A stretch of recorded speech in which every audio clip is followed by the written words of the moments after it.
Saludo a todos los hermanos con la paz de nuestro Señor Jesucristo y bienvenidos a Pentecostalismo Máximo.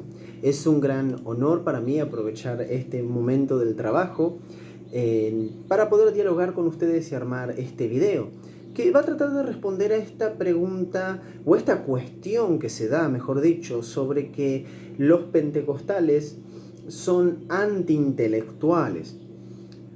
Pero en realidad, básicamente, este video se va a centrar sobre la fe pentecostal y el racionalismo moderno.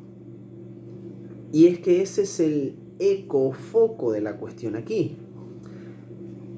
Pero para empezar, vamos a definir lo que es la modernidad, según el diccionario Auausis, el cual cito y abro. La modernidad es un periodo histórico-filosófico influenciado por el iluminismo, en que el hombre pasa a reconocerse como un ser autónomo, autosuficiente e universal, y a moverse por la creencia de que, por medio de la razón, se puede actuar sobre la naturaleza y la sociedad. Entonces, el pensamiento moderno es marcado por el racionalismo, el cientificismo, el tecnicismo, el historicismo, etc. Por así decirlo, el gran dios de la modernidad es justamente la raza humana, con su razón, la razón humana. No obstante, el pentecostalismo es en su esencia antimoderno. Y es así. Esto no significa que una persona que es pentecostal va a vivir en la época de las cavernas. No. Sino que se habla sobre la concepción de cosmovisión de la modernidad. No sobre la tecnología o la intelectualidad, etc. Pero el ejemplo máximo de antimodernidad del pentecostal es la posición que tiene frente a la Biblia como palabra de Dios. Y es que el pueblo pentecostal siempre ha tenido a la Biblia en gran estima, aunque inicialmente no haya tenido un fuerte ejercicio hermenéutico exegético. Entonces, para darnos una idea de esto, hay que entender que el pentecostal, por así decirlo ya de entrada, lee la Biblia, las historias de la Biblia y se identifica con ellas. Y es que la estructura epistemológica de muchos pentecostales, especialmente aquellos que viven en África, el continente africano, en América Latina y en Asia, está más próxima, mis amados hermanos, a la visión del mundo de los primeros cristianos que de el racionalismo moderno occidental. Como el teólogo asambleiano y gran erudito Robert P. Menzies relata, y abro cita, en cuanto Rudolf Bultmann desenvolvía su abordaje en desmitologización del Nuevo Testamento, los pentecostales, silenciosamente, tal vez no tan silenciosamente, oraban por los enfermos y expulsaban demonios. En cuanto los teólogos evangélicos, siguiendo los pasos de B.B. Warfield, procuraban explicar por qué debemos rechazar la realidad de los milagros registrados en el Nuevo Testamento, y más, al mismo tiempo, no esperar que ocurrieran hoy, los pentecostales, mis amados hermanos, por lo menos los que nosotros podíamos ver nuestros propios ojos, testimoniaban que Jesús operaba prodigios y señales contemporáneos cuando estableció su iglesia. La hermenéutica de la mayoría de los creyentes pentecostales no es excesivamente compleja. No está llena de cuestiones sobre la confiabilidad histórica o repleta de cosmovisiones ultrapasadas. No es excesivamente reflexiva sobre los sistemas teológicos, la distancia cultural o las estrategias literarias. La hermenéutica del creyente pentecostal, dice Robert P. Menzies, típico y directo, es simple. Las historias de hechos son mis historias. Entonces, La narrativa de por sí es un gran triunfo de identificación para el creyente pentecostal en base al mundo bíblico. Ahora, ¿qué pasa con el pentecostalismo y el antiintelectualismo? Bien, las motivaciones que llevaron a muchos a rechazar en los primeros días del movimiento pentecostal, no todos, pero a muchos a rechazar la teología, es porque al mismo tiempo se nutrían de una honra y una expectativa muy honrosa hacia las Escrituras. Y quizás pueda decir, ¿pero qué está pasando aquí? Bien, los círculos más antiintelectuales del pentecostalismo, por ejemplo, tenían una posición de que la Biblia tenía una autosuficiencia exagerada. Y de esta forma se justificaba cualquier visión a una formalización de dogmas o de confesiones de fe.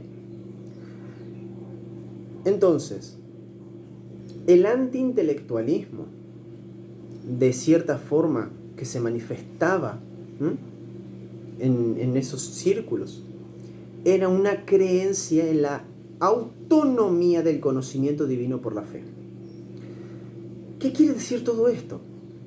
El pentecostal antiguo era antiintelectual no por despreciar el conocimiento en sí, más sí por creer que el conocimiento tenía como fuente de contacto directo con las Escrituras por medio de la orientación fideística del Espíritu Santo.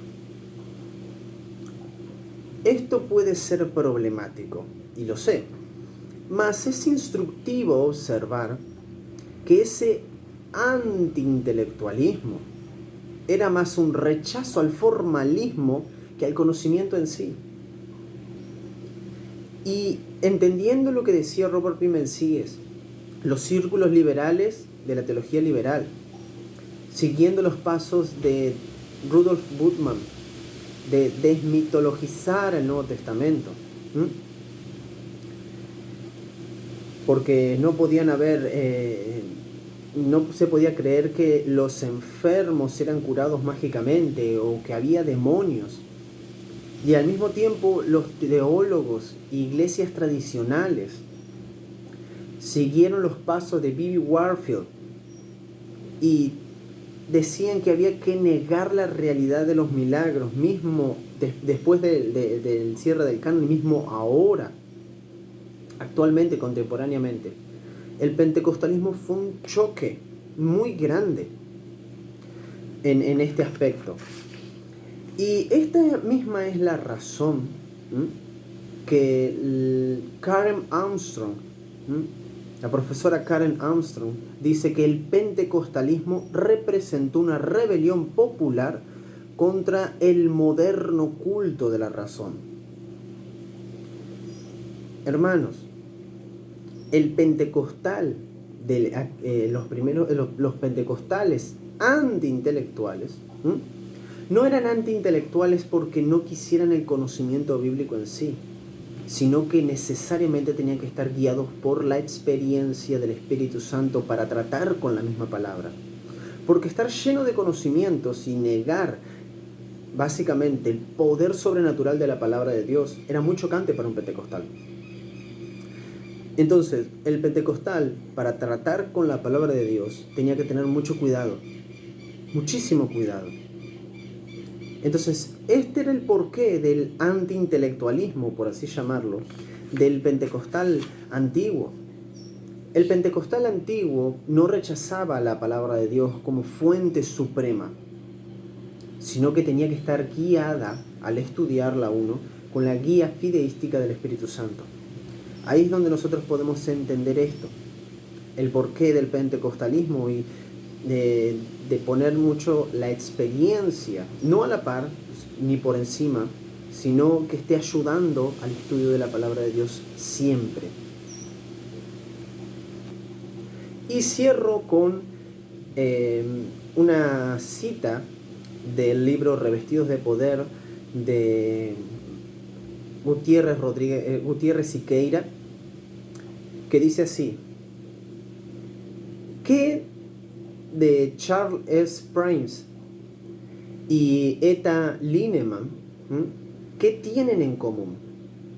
Ambos eran teólogos racionalistas adeptos al liberalismo más denso e incrédulo.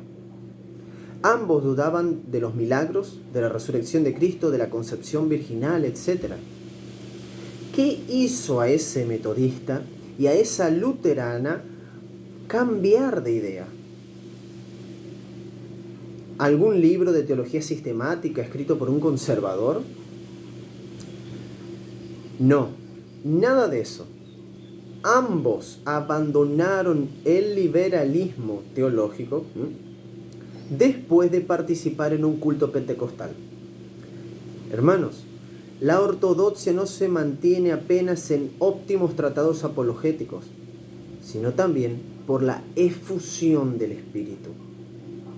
Debemos recordar siempre, el intelectualismo cristiano es bueno, es sano estudiar la palabra, tratar de llegar a un nivel de conocimiento de las Escrituras el más alto posible, pero sin la ayuda de la guía del Espíritu Santo, eso hace de cuenta que no es nada. Y esto es todo, mis amados hermanos. Espero verlos en el próximo video y que Dios esté siempre bendiciendo y acompañando su crecimiento espiritual y al mismo tiempo del conocimiento de las Escrituras siempre.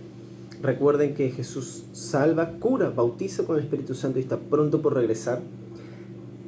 Y mis amados hermanos, hasta la próxima.